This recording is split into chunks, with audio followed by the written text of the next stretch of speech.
من ضال وجنود الدار يا محمد رسول الله. لبيك اللهم لبيك، لبيك اللهم لبيك، لبيك اللهم لبيك، لبيك اللهم لبيك، لبيك اللهم لبيك،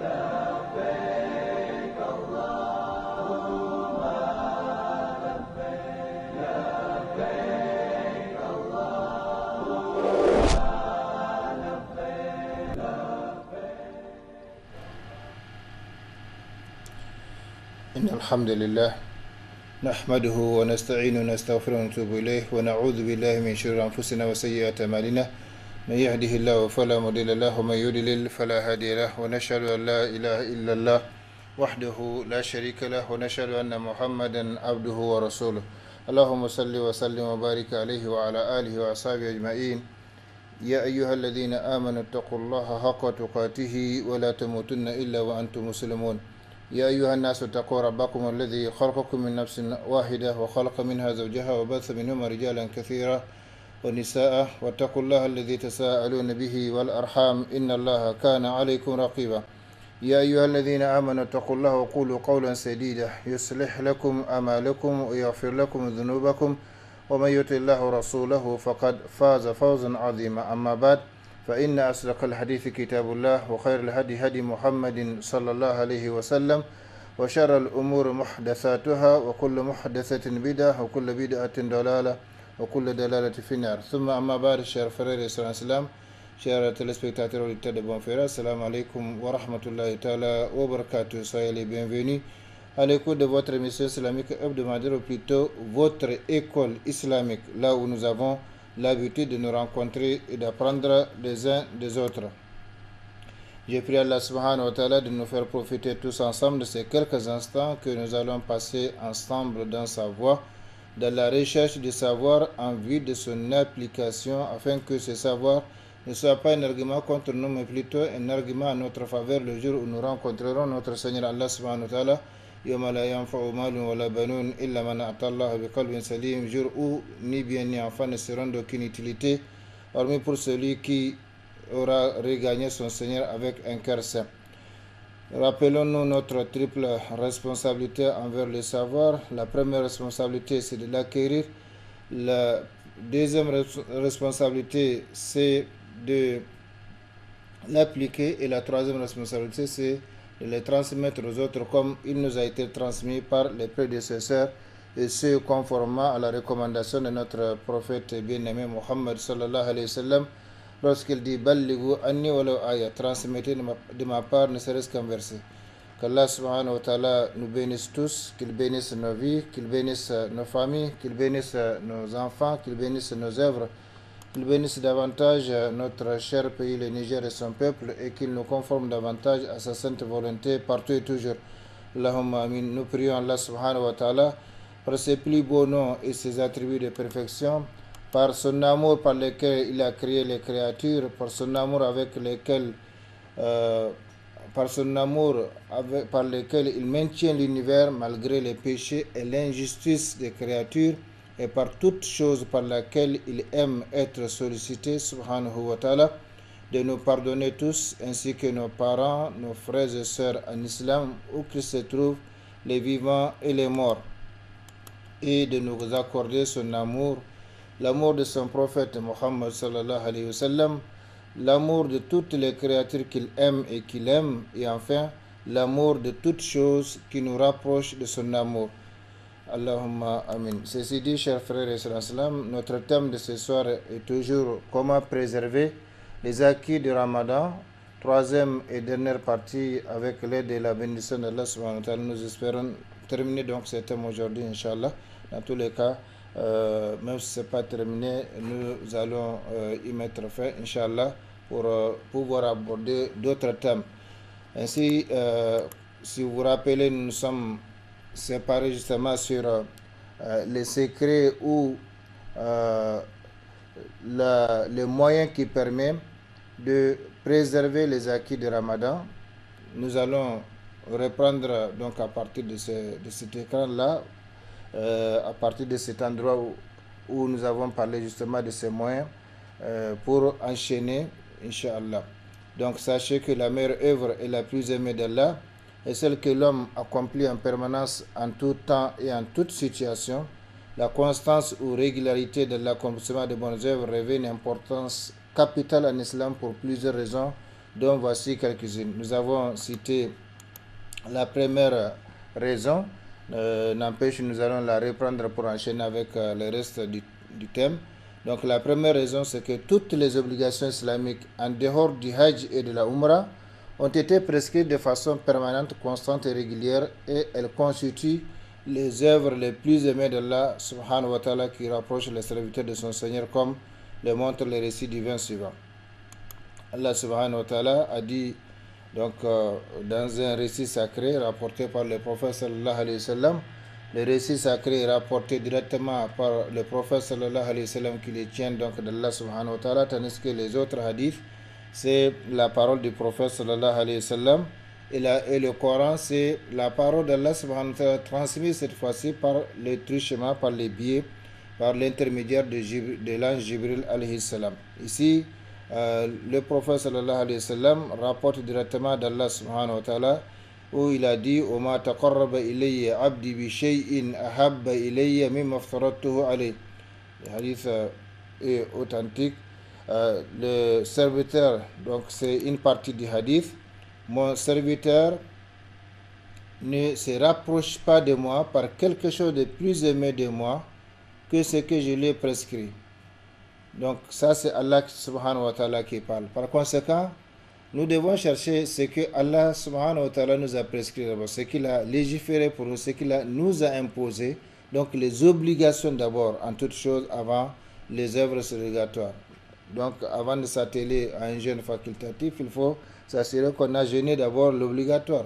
Avant de faire la prière facultative, il faut s'assurer qu'on respecte la prière obligatoire. Avant de faire des hajj ou des umrah, surrogatoire, il faut s'assurer qu'on a accompli donc les devoirs, donc l'obligatoire, le hajj obligatoire, la umrah obligatoire. Ça, c'est le moment qu'on peut donc s'adonner aux différentes adorations facultatives. Donc Allah subhanahu wa ta'ala nous fait savoir que le serviteur ne se rapproche pas de lui par quelque chose de plus aimé de lui que ce qu'il lui a prescrit. Donc dans tous les domaines, dans toutes les matières, il faut nécessairement l'accomplissement d'abord de l'obligatoire ou de l'obligation avant de s'atteler aux œuvres facultatives. Donc les œuvres obligatoires, nous venons de les voir, sont prescrites de façon permanente, constante, régulière, comme la prière par exemple, 5 fois par jour, il n'y a pas de repos. Depuis que l'homme parvient à la puberté jusqu'à la mort, 5 fois par jour, en différents moments. Comme Allah subhanahu wa ta'ala l'a dit, c'est une prescription à des temps déterminés. La prière demeure pour les croyants une prescription à des temps bien déterminés. Donc, les différents moments les plus importants donc, du jour, dans les 24 heures, au moment où on se lève donc, de son lit le matin, très tôt donc à l'aube, il y a une prière. À midi, donc ce qu'on appelle Dhuhr, il y a une prière. Dans l'après-midi, à Asr, il y a une prière. Au coucher du soleil, Maghrib, il y a une prière. Et maintenant, avant d'aller au lit, il y a une autre prière qu'on appelle donc Salatul Isha, la prière d'Isha. Donc vous voyez comment Allah subhanahu wa ta'ala a réparti ces 5 prières qui constituent non seulement une sorte d'éducation pour les musulmans, parce que il faut s'apprêter, donc faire les ablutions, aller à la mosquée pour les hommes, accomplir ces prières-là en respectant donc les prescriptions islamiques. Donc c'est un exemple parmi les obligations qu'Allah subhanahu wa ta'ala nous a imposées. Donc il ne faut pas mettre l'accent, par exemple, quelqu'un qui passe toute la nuit à faire des nawafil, donc des prières surrogatoires, des prières facultatives, 100 raka ou 50 raka, ou même si c'est 2 raka, mais qui dort au moment où il faut aller à la mosquée accomplir la prière obligatoire, eh bien celui-là, son commerce n'a pas été bon parce qu'il a laissé l'obligation, l'adoration obligatoire qui est aimée d'Allah subhanahu wa ta'ala, comme il le dit dans ses récits sacrés. Mon serviteur ne se rapproche pas de moi par quelque chose de plus aimé de moi que ce que je lui ai prescrit. Donc la prière obligatoire d'abord avant la prière facultative. Le jeûne obligatoire d'abord avant le jeûne facultatif. Le hajj obligatoire d'abord avant le hajj facultatif. La zakat obligatoire avant la zakat ou l'aumône facultative, ainsi de suite. Donc, voilà ce que Allah subhanahu wa ta'ala nous a dit par rapport donc aux obligations. Et ces obligations, comme nous le voyons, c'est prescrit de façon permanente, régulière, constante. Donc la prière, par exemple, 5 fois par jour, il n'y a pas de repos pour l'être humain. Pour le musulman, depuis qu'il parvient à la puberté jusqu'à la mort, le hajj, c'est chaque année pour ceux qui ont les moyens et qui sont appelés par Allah subhanahu wa ta'ala pour l'accomplir. La zakat, c'est chaque année pour celui qui en a les moyens. Le jeûne de Ramadan, c'est chaque année pour celui qui donc remplit les conditions, ainsi de suite. Donc nous allons voir pourquoi le hajj et la umrah ont fait exception de cette règle à cause de ce qu'ils comportent. Donc le hajj et la umrah ont fait exception de cette règle à cause de ce qu'ils comportent comme peine et dépenses. Les accomplir constamment serait donc contraire à l'esprit de facilité sur lequel est bâtie la religion islamique. Le hajj de tout temps a été une peine pour les pèlerins qui se déplacent de chez eux pour aller au lieu saint de l'islam, qui séjournent là-bas pendant plusieurs jours, voire 2 mois, 3 mois, ça dépend. Dans le temps, c'était même toute l'année parce qu'il fallait se déplacer très tôt pour entreprendre le voyage vers les terres saintes. Et maintenant, le retour également prendra du temps. Si bien que pour certains, s'ils partent, ils ne reviennent plus. Donc, le hajj et la umrah ont fait exception de cette règle, la règle qui consiste donc à les prescrire de façon permanente, constante. Imaginez, comme le prophète sallallahu alayhi wa sallam a dit, Ya ayyuhan nas, inna Allah kataba alaykum le hajj. Donc, ô homme, Allah vous a prescrit le hajj. Il y a quelqu'un qui s'élève et dit, Afi kulli amin ya Rasulallah. Le prophète sallallahu alayhi wa sallam n'a rien dit. Le compagnon répète sa question jusqu'à 3 fois. Le prophète sallallahu alayhi wa sallam n'a rien dit. Et après que ce compagnon s'est calmé, le prophète sallallahu alayhi wa sallam a dit, si j'avais dit oui, ce serait ainsi et vous ne pourrez pas. Donc, le hajj est prescrit une fois dans la vie. Celui qui arrive à l'accomplir, le musulman qui arrive à l'accomplir, maintenant tout ce qui reste c'est facultatif. Et également la umrah comme disaient les savants. Mais ce compagnon disait, est-ce que c'est chaque année? Le prophète a refusé de répondre parce que s'il avait répondu, ça allait être comme ça et les musulmans ne pourront pas donc le faire. Par conséquent, le hajj et la umrah ont fait exception de cette règle à cause de ce qu'ils comportent comme peine et dépenses. Les accomplir constamment serait donc contraire à l'esprit de facilité sur lequel est bâtie la religion islamique. Toute la religion islamique est facilitée, comme le prophète sallallahu alayhi wa sallam a dit, Inna dina yusr. La religion islamique est donc la pratique de la religion islamique est facilitée. Et Allah subhanahu wa ta'ala, après avoir prescrit le jeûne pour les croyants, pour montrer que cette prescription du jeûne, donc 1 mois dans l'année, ce n'est pas pour restreindre leur liberté dans le fait de manger, de boire et d'avoir certains comportements. Non, mais c'est dans leur intérêt. Allah subhanahu wa ta'ala précise tout de suite après la prescription de ces piliers fondamentaux de l'islam. Yuridullahu bikum yusr wa la yuridu bikum usr. Donc Allah subhanahu wa ta'ala dit, Allah veut la facilité pour vous, et il ne veut pas la difficulté pour vous. C'est-à-dire à travers la prescription du jeûne, et c'est valable pour toutes les adorations, c'est valable dans toute la vie. Allah veut la facilité pour ses serviteurs et non la difficulté. Même s'il s'est arrêté là, en disant Yuridullahu bikumul yusr, s'il s'arrête là, on comprendra bien sûr qu'il veut la facilité pour ses serviteurs, il ne veut pas la difficulté, mais il renforce encore Yuridullahu bikumul yusr, wala yuridu bikumul usr. Allah veut la facilité pour vous, il ne veut pas la difficulté pour vous. Donc, il n'y a pas de domaine dans lequel Allah subhanahu wa ta'ala veut de la difficulté pour ses serviteurs. Parce que l'objectif de l'adoration, c'est donc amener l'homme à se purifier, à être purifié pour mériter davantage la miséricorde d'Allah subhanahu wa ta'ala, les bienfaits d'Allah subhanahu wa ta'ala, la béatitude éternelle de l'au-delà. Et retourner donc là d'où il est venu, à savoir le paradis dans lequel Adam a été donc placé après sa création. Par conséquent, Allah subhanahu wa ta'ala veut la facilité pour nous, il ne veut pas la difficulté pour nous, il faut les retenir une fois pour toutes. Ça, c'est dans tous les domaines de la vie. Parce que sa règle consiste à ne pas imposer à l'âme humaine ce qui dépasse sa capacité. Inna la yukallifullahu nafsan illa wus'aha. Allah n'impose à aucune âme ce qui dépasse donc sa capacité, ce qui est au-dessus de sa capacité.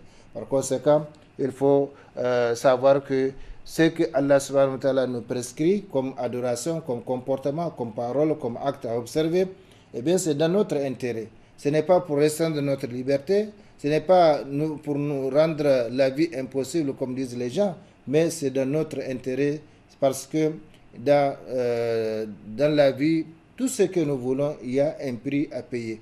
Eh bien, si nous voulons être saints de paroles, être saints d'actes, être saints de comportement, eh bien, il y a un prix à payer. Si nous voulons l'amitié d'Allah subhanahu wa ta'ala, si nous voulons le paradis d'Allah subhanahu wa ta'ala, il y a un prix à payer. Je dirais même pour l'enfer, il y a un prix à payer parce que tout est question de récompense. Tout est question de récompense. فَمَنْ يَعْمَلْ مِثْقَالَ ذَرَّةٍ خَيْرًا يَرَى وَمَنْ يَعْمَلْ مِثْقَالَ ذَرَّةٍ شَرًّا يَرَى. Celui qui aura accompli les biens, fût-il du poids d'un atome, le verra. C'est-à-dire qu'il sera récompensé. Et celui qui aura accompli le mal, fût-il du poids d'un atome, il le verra également. C'est-à-dire qu'il sera récompensé. Donc Allah subhanahu wa ta'ala veut la facilité pour nous, il ne veut pas la difficulté pour nous. Par conséquent, il a fait exception de cette régularité, et le Hajj et la Umrah. On fait exception de cette règle à cause de ce qu'il comporte comme peine et dépenses. Les accomplir constamment serait donc contraire à l'esprit de facilité sur lequel est bâtie la religion islamique. Ça, c'est donc la première raison, parmi les raisons qui montrent l'importance et la place donc de la régularité ou de la constance de l'accomplissement des bonnes œuvres. Par conséquent, comme nous l'avons dit, si on regarde aujourd'hui, si nous faisons une petite comparaison entre ce que nous étions pendant le mois de Ramadan et ce que nous sommes aujourd'hui, par rapport donc à Allah subhanahu wa ta'ala, par rapport aux adorations, par rapport à l'accomplissement des bonnes œuvres, la lecture du noble Coran, la prière, les dhikr, les bonnes actions, donc l'aumône, etc., eh bien, nous allons constater qu'il y a une distance entre ce que nous faisons pendant le mois de Ramadan et ce que nous faisons aujourd'hui. Ça, tout le monde le sait, tout le monde le constate, tout le monde le vit. Et il n'y a pas d'ailleurs de mesure, il n'y a pas de comparaison, je vais dire, entre notre vie pendant le mois de Ramadan et la vie que nous menons aujourd'hui. Et pourtant, comme nous l'avons dit et répété, le Ramadan est un échantillon de vie spirituelle pour que nous puissions vivre à son image, pour que nous puissions copier cet échantillon de vie spirituelle et que nous vivions tout le temps comme ça, donc en étant connectés à Allah subhanahu wa ta'ala, en faisant les bonnes œuvres, en accomplissant les bonnes œuvres, en nous comportant bien, en disant des bonnes paroles, en disant la vérité, en lisant le Coran, en faisant les dhikr, en s'aimant mutuellement, en faisant les biens aux démunis si on a les moyens, etc. Donc c'est un échantillon de vie spirituelle qu'Allah subhanahu wa ta'ala nous proposait et que il veut que nous copions et vivions donc à son image. Donc la deuxième raison, chers frères et sœurs islam, c'est la constance et la régularité de l'accomplissement des bonnes œuvres font partie de la pratique du prophète Mohammed sallallahu alayhi wa sallam, comme le rapporte la mère des croyants Aïcha radiallahu ta'ala anha, qu'Allah soit satisfait d'elle. Elle dit, radiallahu ta'ala anha, le prophète sallallahu alayhi wa sallam aimait faire constance dans l'accomplissement de sa prière nocturne, si bien que quand il en est empêché par le sommeil ou la maladie, il prie 12 rakats pendant la journée. Donc là, le prophète sallallahu alayhi wa sallam comme Aïcha l'a rapporté dans d'autres hadiths, dans d'autres récits, prier 11 rakats, que ce soit pendant le ramadan ou en dehors du ramadan. Mais ça, c'est la prière nocturne, 2 à 2 plus une witr, donc chef et witr, donc de couple de raka, plus maintenant une raka pour donc faire les witr. Donc il priait 11 raka dans la nuit. Maintenant, s'il est empêché par le sommeil ou la maladie, eh bien il rembourse, il se rattrape en priant durant la journée 12 raka. Donc dans la journée, il n'y a pas de witr, par conséquent, il prie 12 raka. Donc nous allons voir que ça montre clairement l'importance de faire constance dans ce qu'on a commencé à faire comme bonne œuvre. Malheureusement, comme je l'ai dit, le maintien de l'âme dans ce qui plaît à Allah subhanahu wa ta'ala est difficile après le mois de Ramadan. Pendant le mois de Ramadan, Allah subhanahu wa ta'ala nous a aidés en enchaînant les forces du mal. Par conséquent, on a pu s'esquiver, on a pu s'échapper de ces forces-là et on a pu donc se connecter à Allah subhanahu wa ta'ala. Mais en dehors de Ramadan, la connexion est souvent, sinon toujours perturbée par l'ennemi numéro 1. Par conséquent, il faut être vigilant. Il faut être vigilant en gardant les contacts avec Allah subhanahu wa ta'ala. C'est d'ailleurs la raison pour laquelle, Inch'Allah, après ces thèmes, nous allons parler de cet autre thème,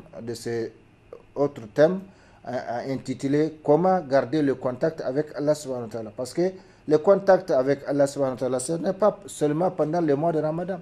Ce n'est pas seulement pendant la période du Hajj ou de la Umrah. Ce n'est pas seulement pendant une semaine, pendant un mois, non. Le contact avec Allah subhanahu wa ta'ala doit être permanent.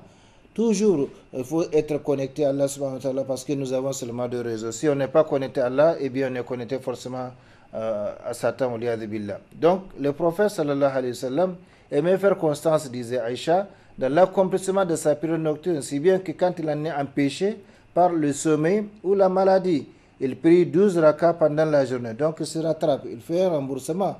Alors que l'obligatoire, la prière facultative, il n'y a pas en réalité de remboursement. Mais le prophète sallallahu alayhi wa sallam ne veut pas créer donc de la kin. Et c'est comme ça, la prière nocturne.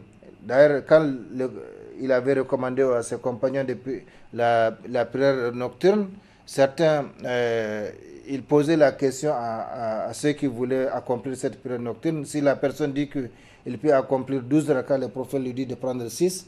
Si la personne dit qu'il peut accomplir 8 rakats, le prophète lui dit de prendre 4, ainsi de suite, parce que c'est une question de continuité. Il ne sert à rien de prier aujourd'hui 100 rakats, 50 rakats, et puis demain 2 rakats, après demain 0 rakats. Non, c'est une question de régularité. Plus on est régulier dans une action, plus cette action portera fruit et vice-versa. Donc nous allons voir que l'interruption est préjudiciable à nos actes, à nos acquis de Ramadan, sinon à notre vie tout entière, notre vie spirituelle tout entière. Par conséquent, chers frères et sœurs, ici, la deuxième raison qui montre l'importance de la constance dans l'accomplissement de bonnes œuvres, c'est que le prophète sallallahu alayhi wa sallam, qui est notre guide proposé par Allah subhanahu wa ta'ala, vous avez en effet dans le cas du messager un excellent modèle à suivre. Donc notre modèle, l'excellent modèle qu'Allah nous a proposé, eh bien il aimait faire constance dans l'accomplissement d'une œuvre quand il la commence. Donc il ne suffit pas, on n'est pas obligé. Mais si on commence à faire, eh bien il faut se respecter et respecter par conséquent ce qu'on a décidé de prendre. Et le prophète sallallahu alayhi wa sallam a dit à Abdullah bin Omar un jour, نعم الرجل عبد الله بن عمر لو كان يصلي بالليل أو كما قال صلى الله عليه وسلم. Le meilleur homme serait Abdullah bin Omar, le fils de Omar bin Khattab, si seulement il priait la nuit. Et Abdullah disait depuis qu'il a entendu cela du prophète sallallahu alayhi wa sallam, eh bien il n'a pas cessé de prier la nuit. Par conséquent, chers frères et sœurs, la prière nocturne, même si c'est 2 rakats, ça suffit, Inch'Allah, entre la prière d'Isha et la prière de l'aube. Entre la prière d'Isha, entre la prière du Fajr, même si c'est 2 rakats, en plus on fait une raka pour faire 8, donc 3 rakats, 5 rakats, 7 rakats, 9 rakas, 11 rakas. Le prophète sallallahu alayhi wa sallam, comme disait Aïcha, n'a jamais dépassé 11 rakas, que ce soit en Ramadan ou en dehors de Ramadan. Par conséquent, chers frères et sœurs, imitons notre prophète sallallahu alayhi wa sallam, et dans une variante, dans une autre variante, dans une autre version rapportée par Muslim, le messager d'Allah avait l'habitude d'être constant dans l'accomplissement d'une adoration quand il la commence. Et si le sommeil, la maladie l'empêchait, il priait 12 rakats pendant la journée. Donc, les deux hadiths sont rapportés par Muslim. Par conséquent, ils sont authentiques. Et donc, c'est Aïcha radiallahu ta'ala anha qui rapporte ces hadiths, qui raconte ces hadiths. Et c'est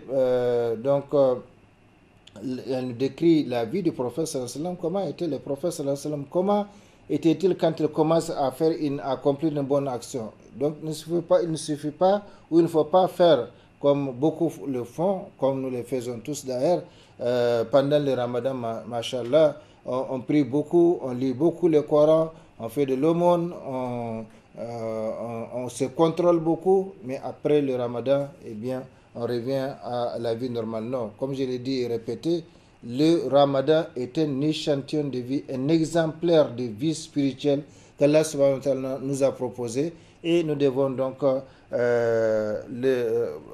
vivre en fonction de cet échantillon spirituel proposé par Allah subhanahu wa ta'ala. Donc le messager d'Allah avait l'habitude d'être constant dans l'accomplissement d'une adoration, c'est-à-dire facultative, quand il la commence. Et si le sommeil ou la maladie l'empêchait, il priait 12 rakats pendant la journée. Donc il s'agit ici de la prière nocturne. Et c'est pourquoi en islam, il est recommandé que chacun ait son hizb. Le hizb, c'est un ensemble d'adorations que l'on fait, donc surtout la nuit, soit un certain nombre de pages du Coran à lire, ou un certain nombre de sourates à lire, ou un certain zikr à faire comme subhanallah, alhamdulillah, wa la ilaha illallah, wallahu akbar, wa la hawla, wa la quwwata illa billah, ou bien astaghfirullah, ainsi de suite.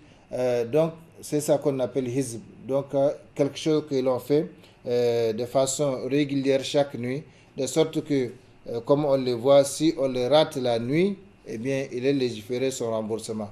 Ou il faut ajouter à ce hizb la prière nocturne. Donc, 2 rakats, 4 rakats, ainsi de suite. En plus de cela, les 8 si on ne l'a pas prié juste après la prière de d'Isha. Donc, ça, c'est la deuxième raison. Troisième raison qui montre l'importance et la place de la constance dans l'accomplissement des bonnes œuvres. Les bonnes œuvres constantes sont plus aimées d'Allah et de son messager, comme l'indiquent les récits prophétiques suivants. Nous avons déjà vu les récits sacrés dans lesquels Allah subhanahu wa ta'ala a précisé que ce sont les œuvres les plus aimées de lui, que le serviteur ne s'approche pas de quelque chose, ne s'approche pas de lui par quelque chose de plus aimé que lui, que ce qu'il a légiféré. Et nous savons qu'il a légiféré les obligations de façon constante. Mais en plus de cela, les bonnes œuvres constantes sont plus aimées d'Allah et de ce messager, comme l'indiquent les récits prophétiques suivants. Il y en a plusieurs, mais nous avons choisi juste deux hadiths ou un hadith. Ahabbul amali ilallahi adwamuha wa in qal, muttafaqun alayh. Donc ici, le hadith est rapporté par Al-Bukhari et Muslim.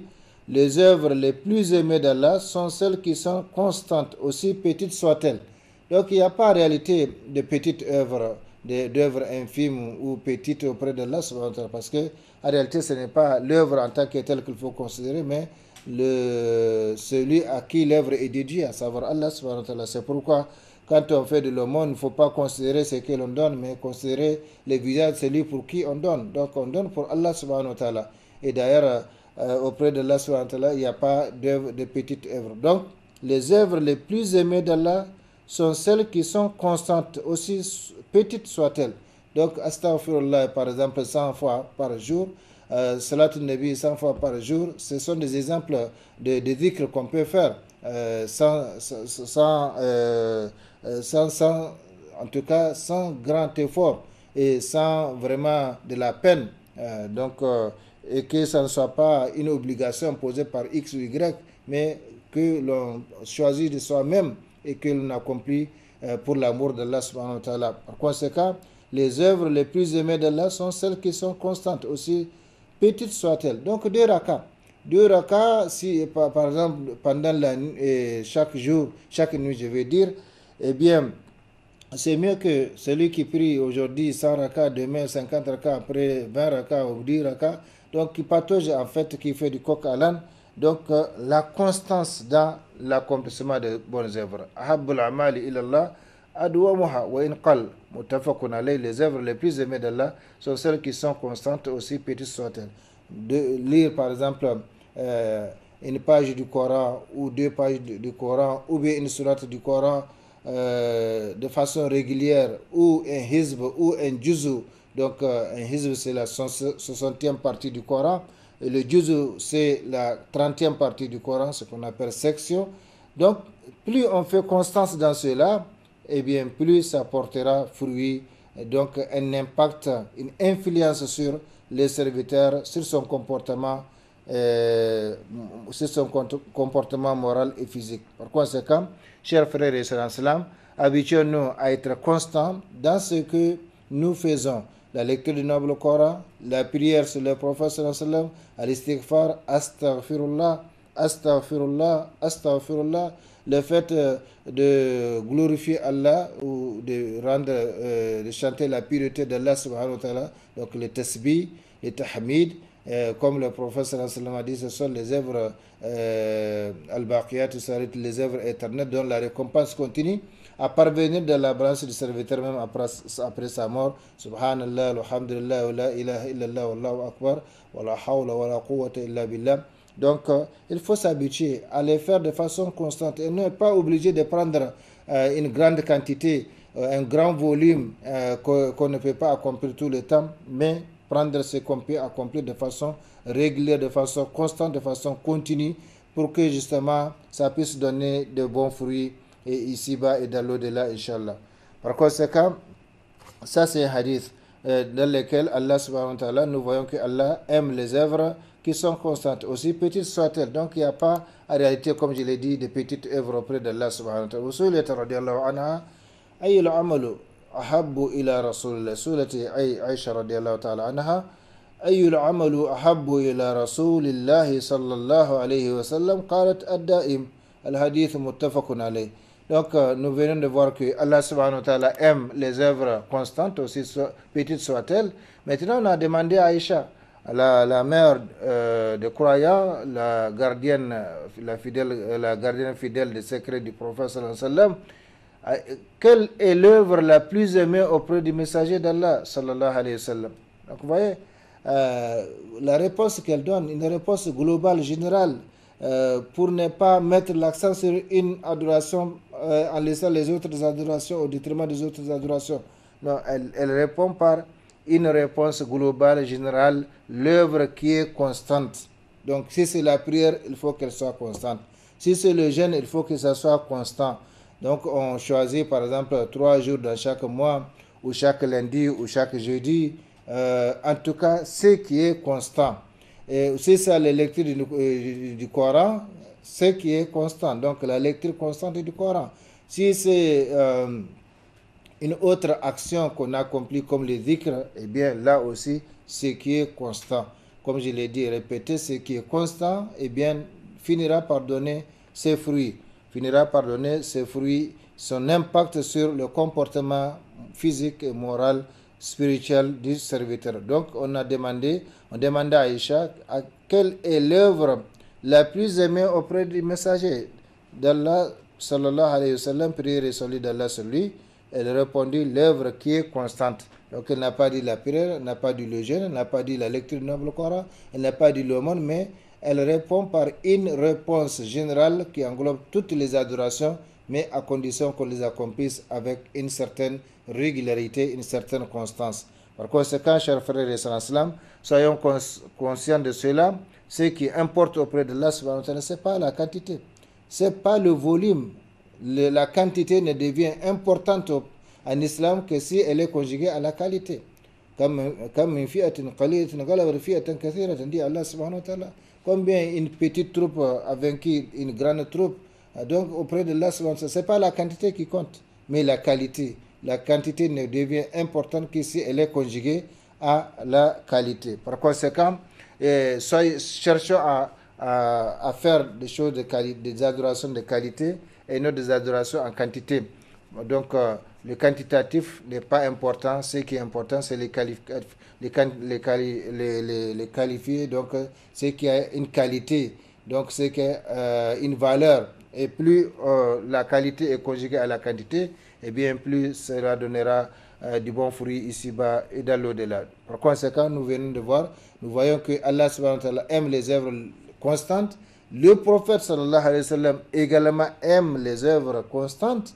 Et cela veut dire quoi? Nous l'avons toujours expliqué, quand on dit que Allah aime une œuvre, cela veut dire que celui qui a accompli cette œuvre devient aimé d'Allah subhanahu wa ta'ala. Qu'Allah nous fasse comprendre. Chers frères et sœurs, comme nous avons promis de terminer aujourd'hui, Inch'Allah, les thèmes, nous continuons donc avec la quatrième raison, ce qui montre aussi l'importance de la constance dans l'accomplissement des bonnes œuvres, c'est le fait qu'il est légiféré le rattrapage ou le remboursement, donc le remboursement pour celui qui a l'habitude d'accomplir une adoration nocturne, par exemple, quand il la rate.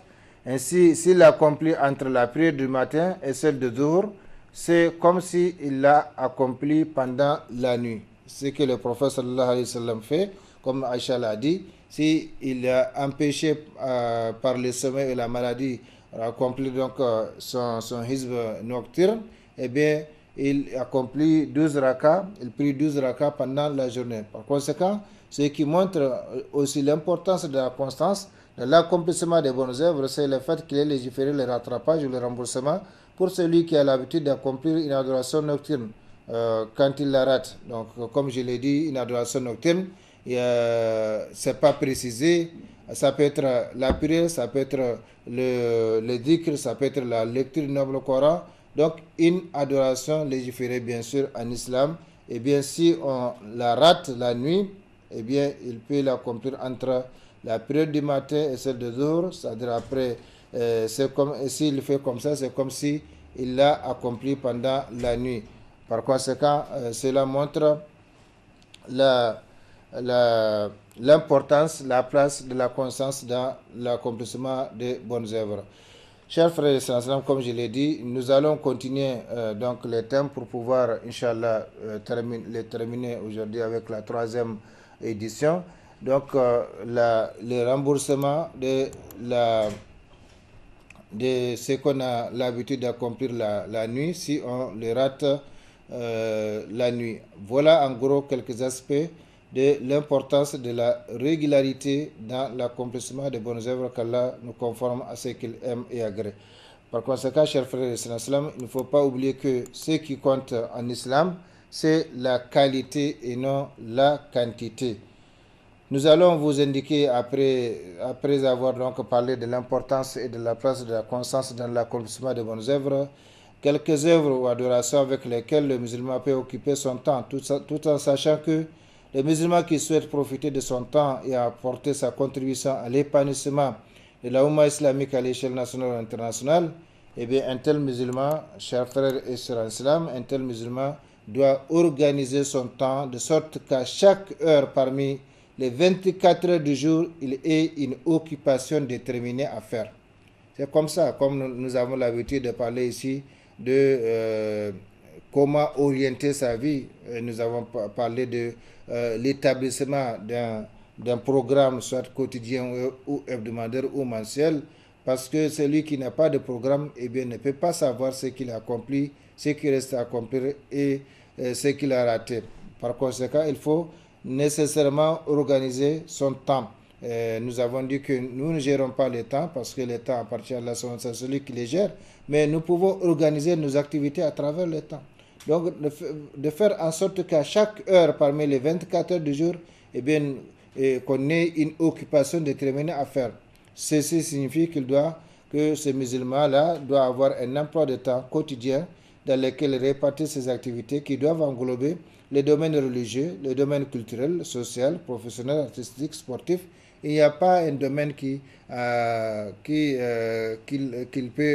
doit négliger parce que la vie est composée de tout cela. Par conséquent, On n'est pas des anges qui n'ont pas de besoins.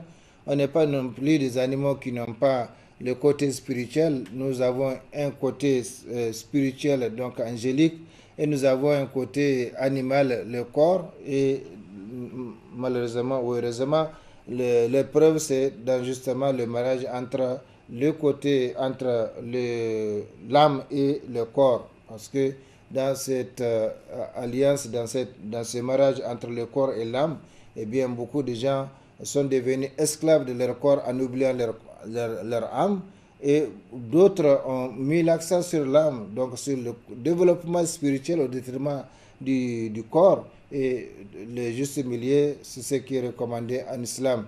Le juste milieu consiste donc à donner à l'âme ses droits et à donner également au corps ses droits. C'est pourquoi nous avons l'habitude de parler ici ce qu'on appelle l'équilibre entre le matériel et le spirituel. Malheureusement, un équilibre difficile à faire aujourd'hui pour beaucoup de musulmans. Donc, les musulmans qui souhaitent apporter une certaine contribution, d'abord à lui-même et puis maintenant à la société de façon régionale ou internationale, eh bien, il doit organiser son temps de sorte qu'à chaque heure, parmi les 24 heures du jour, je dis mais à chaque heure, parce que si on ne travaille pas par heure, eh bien, on risque de perdre beaucoup de choses.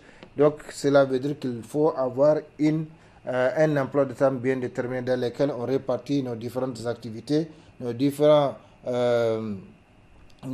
activités justement, qui doivent englober tous les domaines de la vie, les domaines religieux, culturels, sociaux, professionnels, artistiques, sportifs, comme nous allons le voir à travers les exemples que nous allons donner. Donc, d'abord sur le plan religieux, eh bien, il y a beaucoup de choses qu'on peut faire, comme je l'ai dit, mais sans oublier la règle. Ce n'est pas la quantité qui compte, mais plutôt la qualité. Donc, on n'est pas obligé de prendre tout cela. Si on va parler du jeûne, on va prendre une quantité du jeûne, une partie du jeûne. Si on va parler de la prière, on va partir. Alors, quelques années après, on ne peut rien faire. Ni le jeûne, ni la prière, ni la lecture du Noble Coran, ni autres bonnes actions. Non, c'est pas ça. Il faut, comme nous l'avons vu, donc quelque chose de constant, quelque chose de régulier, quelque chose de permanent qui permet donc d'avoir un impact sur notre comportement physique, moral et spirituel. Donc, lecture du Saint-Coran, lecture du Noble Coran, qui est la meilleure œuvre de la communauté islamique, car la lecture de chaque lettre rapporte 10 à 700 récompenses. Donc, comme le prophète sallallahu alayhi wa sallam a dit, celui qui lit une lettre parmi donc du Coran, du livre d'Allah, eh bien, il a 10 bonnes actions. Je ne dis pas Alif, Lam, Mim constitue une seule lettre, mais Alif est une lettre, Lam est une lettre, Mim est une lettre également. Cela veut dire que celui qui dit avec l'intention de la lecture Alif, Lam, Mim, il a déjà 30 bonnes actions à son actif. Et vous pouvez imaginer le nombre de lettres qu'il y a dans une sourate comme sourate al-Baqarah, dans une sourate comme sourate al-Fatiha, etc. Donc, en fonction de la lecture, et c'est pourquoi il est dit dans certains hadiths que la meilleure activité de ma communauté, dit le prophète, c'est la lecture du Coran. C'est la lecture du Noble Coran. Parce que chaque lettre nous rapporte 10 bonnes actions. Par conséquent, celui qui peut lire le Coran, surtout en arabe, eh bien, qu'il prenne un volume, un certain volume, comme je l'ai dit, il ne faut pas prendre quelque chose dans lequel on ne sera pas constant, régulier. Il faut prendre donc ce qu'on peut accomplir, ce qu'on peut lire de façon constante. De sorte que soit on finit le Coran comme pendant les mois de Ramadan, dans un mois ou dans 2 mois. L'essentiel, c'est d'être en contact avec le Coran. Il ne faut pas donc abandonner le Coran, s'éloigner du Coran comme beaucoup d'entre nous le font. Donc, lecture du Noble Coran, qui est la meilleure œuvre de la communauté islamique. Deuxième activité qu'on peut faire, le dhikr, qui est le moyen par lequel le serviteur reste en contact direct avec son Seigneur partout et toujours. Le dhikr, par définition, c'est la mention que fait le fidèle serviteur de son Seigneur à travers les différentes formes d'adoration. Et c'est l'adoration générale qui englobe tout. La prière est un dhikr, la lecture du Coran est un dhikr, le hajj est un dhikr, l'aumône est un dhikr, la umrah est un dhikr, Recommander les biens est un dhikr. Interdire le mal est un dhikr. Respecter ses parents est un dhikr. Ainsi de suite. Donc, tout est dhikr. La prière est un dhikr. Par conséquent, le dhikr, c'est l'adoration générale par laquelle le serviteur reste en permanent contact avec son Seigneur Allah subhanahu wa ta'ala. C'est pourquoi il nous a dit dans le noble Coran, à titre d'exemple, donc pensez à moi, je penserai à vous. Souvenez-vous de moi, je me souviendrai de vous. Et ne soyez pas comme ceux qui ont oublié Allah et Allah leur a fait oublier leur propre personne. Par conséquent, les dhikr, c'est global. Et les dhikr, ça s'est fait avec la langue, ça s'est fait avec les organes du corps, ça s'est fait avec le cœur. Donc, c'est l'adoration la plus facile à accomplir, mais l'adoration en même temps la plus générale qui englobe toutes les autres formes d'adoration. C'est la mention que fait le fidèle serviteur de son Seigneur à travers les différentes formes d'adoration. Donc, les dhikr, il n'y a pas de moment pour l'accomplir, il n'y a pas de conditions, parce que pour la prière, il faut avoir des ablutions, pour le hajj, il faut avoir les moyens pour aller donc aux terres saintes de l'islam. Pour le jeûne, il faut attendre le ramadan si on veut accomplir seulement l'obligatoire, etc. Mais pour le dhikr, il n'y a pas de moment. D'ailleurs, tout ce que nous venons de citer, le hajj, la umrah, le jeûne, ça fait partie du dhikr. Donc, il n'y a pas de conditions pour l'accomplissement du dhikr. C'est un thème qui mérite donc des émissions et des émissions. Inch'Allah, on pourra les faire. Troisième activité qu'on peut accomplir durant l'année, la prière facultative. Là, pour la prière facultative, il y a différentes différentes catégories de prières facultatives. Nous allons citer quelques-unes. La prière d'Ad-Duha, qui compense l'aumône que l'homme doit faire chaque jour pour chacune de ces 360 articulations, comme l'a précisé le prophète sallallahu alayhi wa sallam. Donc, le prophète sallallahu alayhi wa sallam n'a pas étudié dans une faculté de médecine, mais il a dit, et la médecine a confirmé aujourd'hui, qu'il y a 360 articulations dans le corps humain. Et le prophète sallallahu alayhi wa sallam a dit, toutes ces 360 articulations sont otages, sont donc en otage. Chaque jour, il faut les libérer. Chaque jour, il faut les libérer. On les libère avec quoi? Avec de l'aumône. C'est-à-dire qu'il faut faire 360 aumônes par jour pour libérer son corps. Et cela a pesé donc aux compagnons, et ça doit peser à tous les gens, parce que qui peut faire 360 aumônes par jour? Eh bien, le prophète sallallahu alayhi wa sallam a dit, si vous n'avez pas les moyens de faire 360 aumônes par jour, eh bien, la prière de Duha compense cela. La prière de Duha, c'est de 2 à 8 rakats. Donc, généralement, 3 heures de temps après la prière du Fajr, ou 4 heures de temps, parce que la prière de Duha, plus le soleil s'élève, la chaleur commence à s'installer, plus elle est importante. Plus elle est importante, il faut donc patienter un peu pour que le soleil s'élève un peu si on veut avoir le meilleur moment. Donc 2 rakats à 8 rakats. Mais comme je l'ai dit, la constance compte. Si vous savez que vous ne pouvez pas être réglé dans l'accomplissement de 8 rakats, donc il vaut mieux prendre 2 rakats ou 4 rakats. Donc la prière de Duha qui compense l'aumône que l'homme doit faire chaque jour pour chacune de ces 360 articulations comme l'a précisé le prophète sallallahu alayhi wa sallam.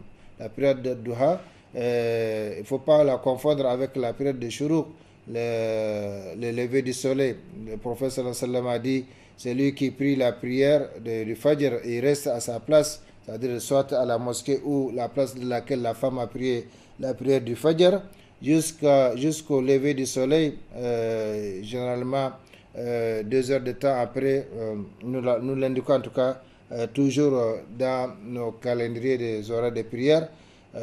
Donc celui qui, après le lever du soleil, parce que pendant le lever du soleil il est interdit de prier, Donc 15 minutes après le lever du soleil, il y a l'heure du lever du soleil, il y a l'heure du Fajr. Donc 15 minutes après le lever du soleil, on peut prier cette prière-là. Et bien celui qui l'a pris, Salat al-Shuruq, c'est comme si il a accompli un Hajj et une Umrah acceptée par Allah subhanahu wa ta'ala. Donc chaque matin, le musulman a cette possibilité. Pour celui qui veut donc avoir cela, il peut rester à sa place là où il a prié Fajr jusqu'au lever du soleil. Après le lever du soleil, 15 minutes après, il peut prier cette prière, 2 rakas, et puis il sort.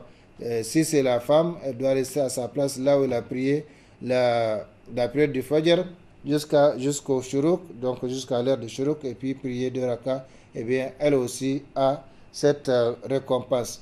Mais après cela, il y a la prière de Duha. La prière de Duha s'étale donc de ce moment-là jusqu'à 15 minutes, disent les savants, 15 minutes avant la prière de Zuhr. Donc plus plus le soleil se lève, plus la prière, le temps de la prière de Duha devient important, et ça, à un certain moment où les animaux se retranchent sous les arbres à cause de la chaleur dans les déserts, eh bien, on appelle ça Salat al-Tawwabin, la prière de repentant. Chers frères et sœurs, le temps risque de nous faire défaut si nous devons continuer à commenter ces différentes adorations.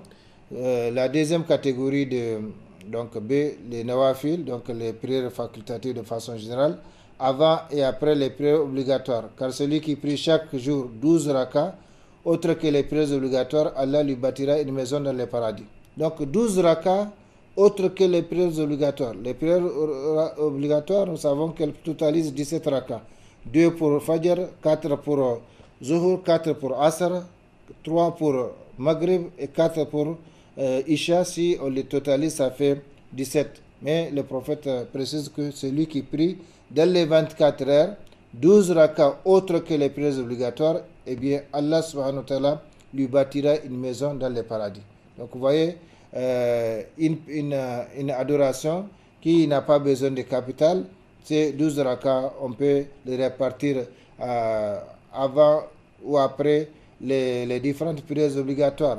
Donc ce n'est pas le moment, mais chacun peut faire ses calculs. Par exemple, 2 rakas avant Fajr, 4 rakas ou 2 ou 4 rakas avant Zuhur, 2 ou 4 rakas après Zuhur, 2 rakas avant Asr, et après Asr, il n'y a pas de prière, 2 à 6 rakas après comme la prière du Maghrib, et 2 rakas après la prière d'Isha.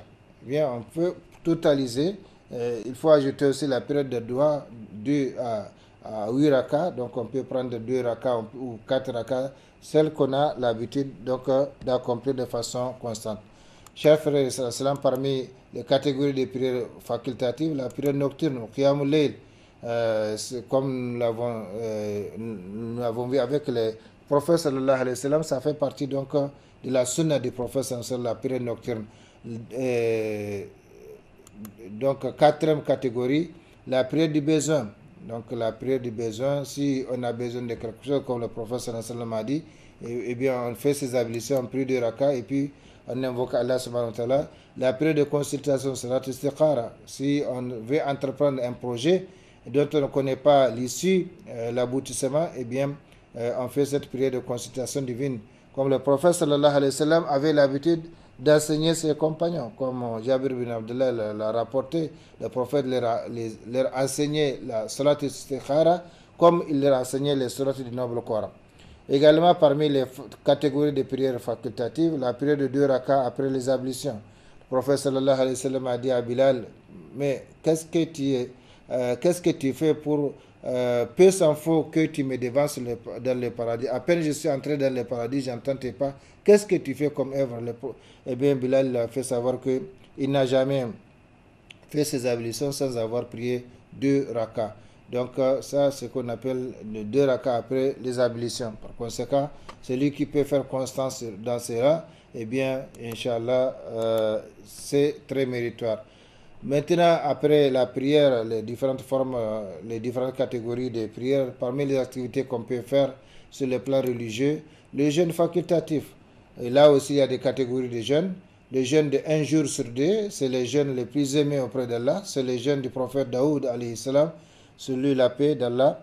Donc, qui jeûnait 1 jour et rompait 1 jour. C'est le meilleur jeûne. Donc, ça, c'est une catégorie parmi les catégories du jeûne. Les jeûnes d'1 jour sur 2. Deuxième catégorie, les jeûnes de chaque lundi et de chaque jeudi, car cela fait partie de la sunna du prophète sallallahu alayhi wa sallam. Quand on l'a interrogé sur la raison de son jeûne le lundi, il a dit que il est né un lundi et il voudrait jeûner pour remercier Allah subhanahu wa ta'ala. Et le jeudi, c'est le jour de la semaine au cours duquel les œuvres de serviteurs sont présentées à Allah subhanahu wa ta'ala. Et il a dit qu'il veut que son œuvre soit présentée à Allah subhanahu wa ta'ala pendant qu'il jeûne. Donc, il jeûnait chaque lundi, il jeûnait chaque jeudi. Donc, le musulman qui a la possibilité, comme je l'ai dit, la constance. Celui qui donc prend cela, il faut qu'il soit constant dans cela. Ça, c'est une catégorie parmi les catégories de jeûne. Il y a également le jeûne de 3 jours chaque mois. Car celui qui jeûne chaque mois, 3 jours, est comme quelqu'un qui jeûne toute la journée et toute l'année. Nous l'avons dit, le jeûne de Ramadan suivi de 6 jours de Shawwal, eh bien, ça permet aux serviteurs d'avoir la récompense de toute l'année. Eh bien, si pour une raison ou pour une autre, le musulman ou la musulmane rate cette occasion, eh bien, elle a la possibilité, l'occasion de se rattraper avec 3 jours de chaque mois. 3 jours de chaque mois lunaire. Eh bien, s'il jeûne 3 jours de chaque mois lunaire, c'est comme si il a jeûné tous les mois. Et s'il fait cela dans tous les mois, c'est comme si il a jeûné ou elle a jeûné toute l'année. Parmi les catégories de jeûnes, le jeûne du mois de Muharram, c'est le meilleur jeûne après le jeûne de Ramadan. Al-Muharram, c'est les premiers mois du calendrier musulman. Donc, après le mois du Hajj, c'est le mois de Al-Muharram. Et c'est le meilleur jeûne, comme le prophète sallallahu alayhi wa sallam a dit, après le jeûne obligatoire de Ramadan. Le jeûne du jour d'Ashura, c'est le 10e de Muharram. Si on ne peut pas jeûner tout le mois de Muharram, au moins jeûner son 10e jour. Et ce jeûne est méritoire parce qu'il efface les péchés de l'année passée, comme le prophète sallallahu alayhi wa sallam a dit. Ça, c'est donc une autre catégorie parmi les catégories du jeûne. Également, le jeûne de Shaban, c'est le mois qui précède le mois béni de Ramadan. Le prophète sallallahu alayhi wa sallam avait l'habitude de jeûner sa majeure partie, comme Aïcha l'a rapporté. Donc, le jeûne de Shaban. Et le jeûne de 6 jours de Shawwal, car celui qui fait ce jeûne après Ramadan est comme celui qui jeûne toute sa vie, comme le prophète sallallahu alayhi wa sallam l'a expliqué. Donc, il y a également le jeûne du jour d'Arafat pour les non-pèlerins, donc celui qui n'est pas parti au Hajj, eh bien, il a la possibilité de jeûner le jour d'Arafat. Et le jour d'Arafat, c'est le jour de la station des pèlerins sur la place qu'on appelle Arafat. Donc, c'est le deuxième jour parmi les étapes du Hajj. Le premier jour, les gens vont à Mina ou restent à la Mecque. Et ça, c'est ce qu'on appelle Tarouya, ceux qui vont à Mina. Et ceux qui vont faire Tas'ir, qui vont directement à Arafat, eh bien, c'est les 9 Zulhijjah. Les dangers, chers frères et sœurs, quand, par exemple, un pays fête la fête de Ramadan avant, par exemple, l'Arabie Saoudite, eh bien, il risque d'aller d'atteindre le jour d'Arafat avant la station de pèlerins. Qu'Allah subhanahu wa ta'ala nous fasse comprendre. Donc, malheureusement pour notre thème, le temps consacré à cette émission arrive à sa fin. Il n'y a que 2 ou 3 bonnes minutes qui nous séparent de sa fin. Le jour, donc, le jeûne du jour d'Arafat, pour les non-pèlerins, c'est très méritoire parce que ça efface 2 années de péché pour une année passée, une année à venir. 5, l'accomplissement de la Umrah pour celui qui a les moyens, surtout pendant les mois de Ramadan. L'appel à Allah, donc de façon générale. En plus de cela, chers frères et sœurs, Ça, c'est sur le plan religieux. Maintenant, sur les différents plans de la vie, le plan culturel, la lecture de livres utiles, la lecture de journaux utiles, le fait de rédiger des articles islamiques, le fait d'écouter la radio, de regarder la télévision, pour ce qui est profitable afin d'être jour par rapport à l'actualité, surtout du monde musulman. Tout cela, c'est recommandé. Mais, Inch'Allah, nous allons nous arrêter ici, tout en priant Allah subhanahu wa ta'ala de bénir ce que nous avons dit, ce que vous avez entendu, et qu'il nous conforme davantage à sa sainte volonté partout et toujours, qu'il nous bénisse et nous protège, ainsi que notre cher pays, le Niger et son peuple. Allahumma rabbana taqabbal minna innaka anta samiul alim wa tub alayna innaka anta tawwabur rahim. اللهم اعز الاسلام والمسلمين في كل مكان ووفقنا دائما لما تحب وترضى من الاقوال والافعال والاحوال برحمتك يا ارحم الراحمين. اللهم ربنا آتنا في الدنيا حسنة وفي الآخرة حسنة وقنا عذاب النار. اللهم ربنا لا تزغ قلوبنا بعد إذ هديتنا وهب لنا من لدنك رحمة إنك أنت الوهاب. اللهم يا مقلب القلوب ثبت قلوبنا على دينك. اللهم يا مقلب القلوب ثبت قلوبنا على دينك برحمتك يا أرحم الراحمين. اللهم صل وسلم وبارك وعين على عبدك رسولك محمد وعلى آله وأصحابه أجمعين. سبحان ربك رب العزة ما يصفون وسلام على المرسلين والحمد لله رب العالمين. والسلام عليكم ورحمة الله تعالى وبركاته.